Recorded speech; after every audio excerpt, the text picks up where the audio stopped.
Hey all, and welcome back to There's Danger Here. I'm Leilani, and it is the top of the month, so I am going to continue with another 4 cases from the MMIW cases. Let's begin, shall we? Brandy Vittrekwa was born in 1997 to mother Noreen in Whitehorse, Yukon. She was described as close-knit with her family, growing up with her brother and mother. When remembering Brandy, Noreen remembers one memory in particular. Quote, I was getting out the Christmas lights. It was December and her room was downstairs. I happened to look at her room and she just looked at me and smiled at me. And I have that moment in my head. End quote. Brandy was described by friends and family as outgoing, happy, and had a great sense of humor. Noreen also said, quote, she was beautiful, outgoing. She drew people to her, end quote. On December 7th, 2014, Brandy went out. When she didn't arrive home that evening, Noreen began calling her, stating, quote, I was trying to get a hold of her to come home, but she wasn't answering, end quote. She even messaged her on Facebook, but received no reply there either. On December 8th, a female was found on a walking trail in the city. The next day, police showed up at Noreen's door. Quote, they said there was a body found, but there were other girls missing, and they're not sure if it was Brandy. I was praying it wasn't her, end quote, said Noreen. But that afternoon, police unfortunately returned to her door to ask what Brandy was wearing, and then, based on that, were able to confirm it was her. Whitehorse RCMP investigated, and after 2 months of silence, the family was notified that a 15-year-old was charged with second-degree murder in her death. The teen, who isn't named because Canada doesn't name underage offenders as part of the Youth Criminal Justice Act, pleaded guilty to manslaughter, and during sentencing on June 16, 2016, received 2 years in jail and an additional year of supervision. This is apparently the maximum allowed for a youth sentence. Afterward, Noreen stated, quote, it's so hard. So hard. I expect her to come home, and she's not going to, end quote. I have to put this part in because I understand not naming teens, but that sentence for murder seems light, no matter how you weigh it. Here's the details I could find. In some reports, it sounds like Brandy was beaten to death by this teenager because she didn't accept his advances. That's it. She had the audacity to say no and set boundaries, and it threw him into such a rage that he beat her and drug her off the walking trail before heading home. Multiple sources claim he says he was on drugs at the time, but in the same breath as reporting that, said that while walking home, he actively thought that she would probably die if he simply left her there. And still, he continued home. And this wasn't the teenager's first offense either. He had already been in trouble for, rape and assault. So now we're establishing a pattern here. I've talked about many serial killers that follow this pattern, and by 15, this teen was willing to kill because a woman simply said no to him. Unfortunately, by 2018, he was released and went to British Columbia where he attended university. My hope is that the women there survived him. Prior to his release, family and the Kwanlin Dun First Nation chief Doris Bill also said she didn't believe the sentence reflected the severity of the crime. She raised the issue in Whitehorse during public hearings of the National Inquiry into Missing and Murdered Indigenous Women and Girls. They attempted to get his case reviewed for proper sentencing prior to his release. Instead, they found that prior to his release, he was granted, quote, reintegration leaves, end quote, where he would be allowed back into the community, to where he murdered another teenager as part of his program to get ready for life after being incarcerated. And that's unfortunately her case. Brenda Campbell was 51, from Winnipeg, but had roots in Duck Bay and Camperville, Manitoba. She had several children and was known as kind, with a strong spirit. On July 7th, 2016, Brenda was staying at a 3-story rooming house in Winnipeg's North Point Douglas neighborhood. This house was set on fire, and while 5 people managed to escape the blaze, unfortunately Brenda and one other were killed as a result. By the time firefighters managed to reach the scene after being notified of the blaze beginning, news reported that every single story was already on fire, engulfed in flames. Winnipeg RCMP were treating the fire as intentional arson, making her death homicide. A year after the investigation started, in July of 2017, 2 men, Jonathan Graham Barstad, 34, and Edward Wade Beardy, 35, were charged with second-degree murder and 2 counts of arson with disregard for life. The RCMP reported that they believed the fire was set to target residents who had connections to gangs. Instead, however, this fire claimed the lives of Brenda and John McKinnon Brendan, a 61-year-old. They were not the intended victims, and of course, neither of them had any ties to anything, including gangs.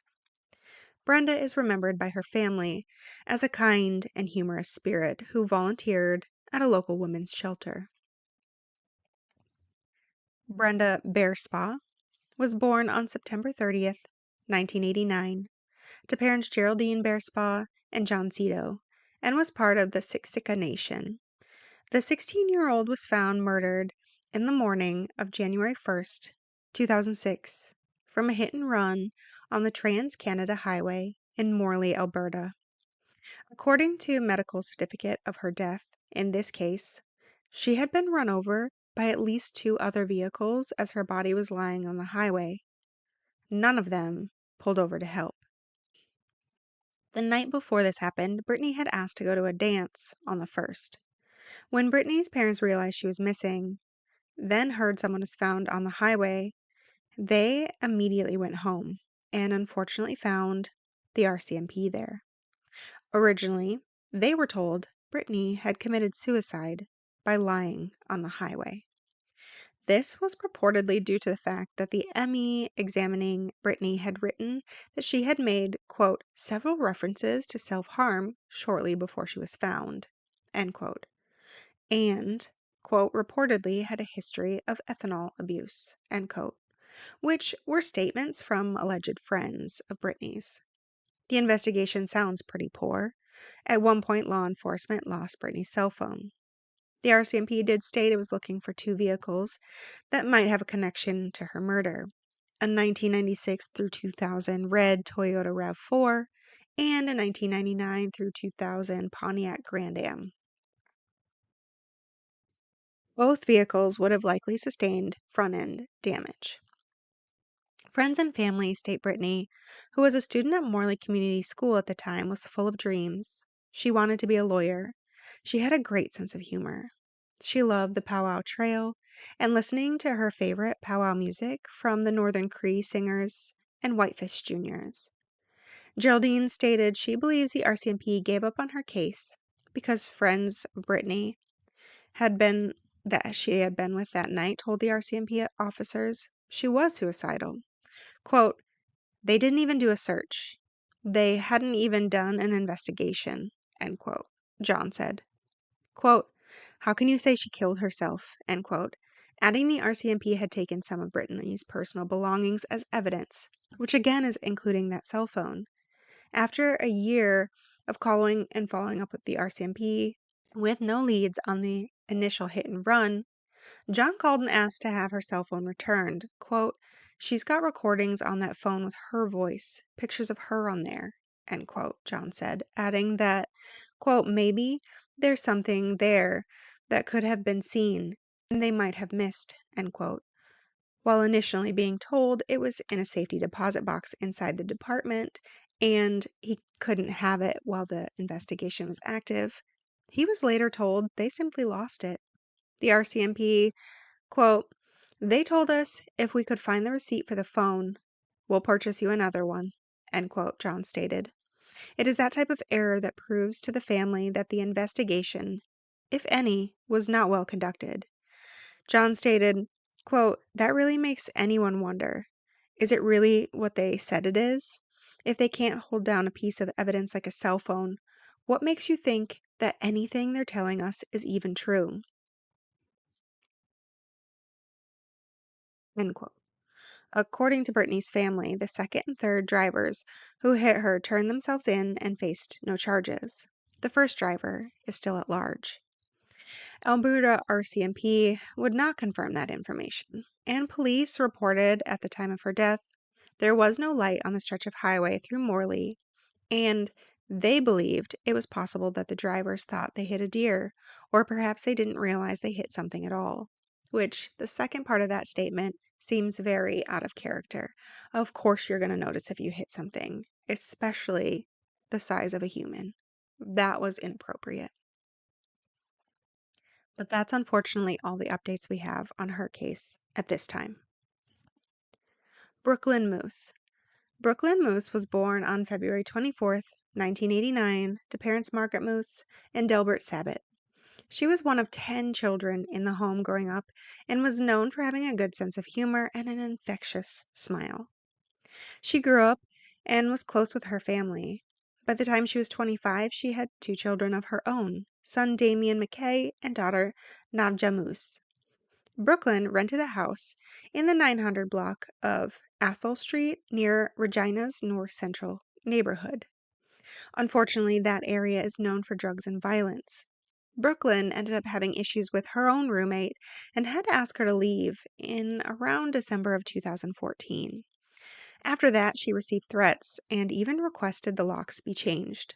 And she ended up doing this not once, but twice, requesting it.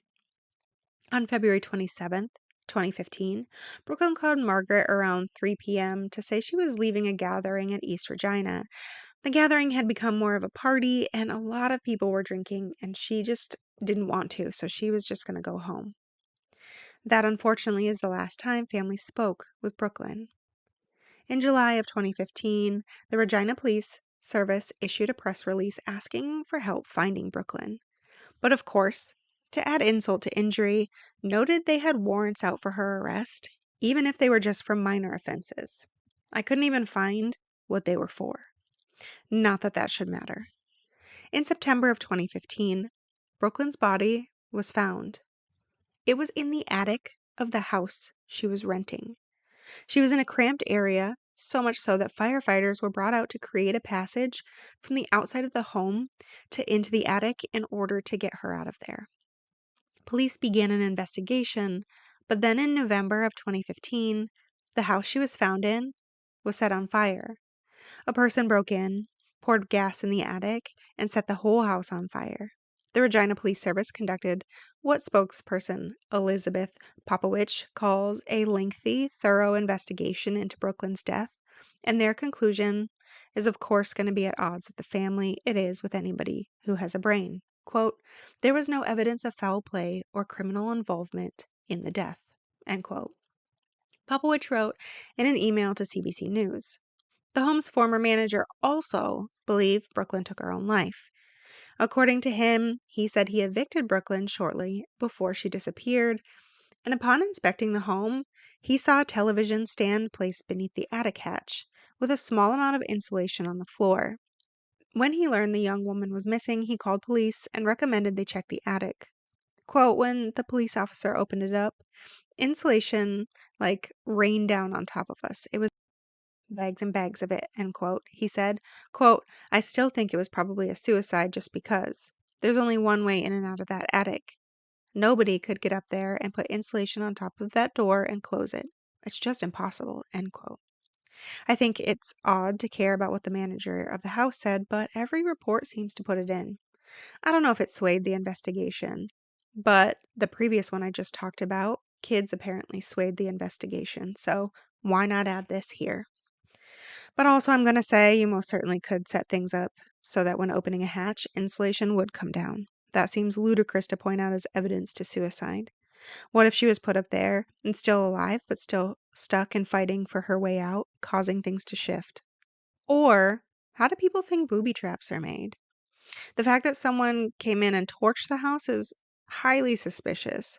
Perhaps they're trying to make sure that no evidence was found. It seems insulting to report things as suicide simply because the investigation seems to be lacking. But again, That's one of the hundreds of reasons these stories need to be told more, to keep it in the light. And unfortunately, that's all the information we have on her case at this time. Remember, to all those out there listening, be careful. It's a dangerous world we live in.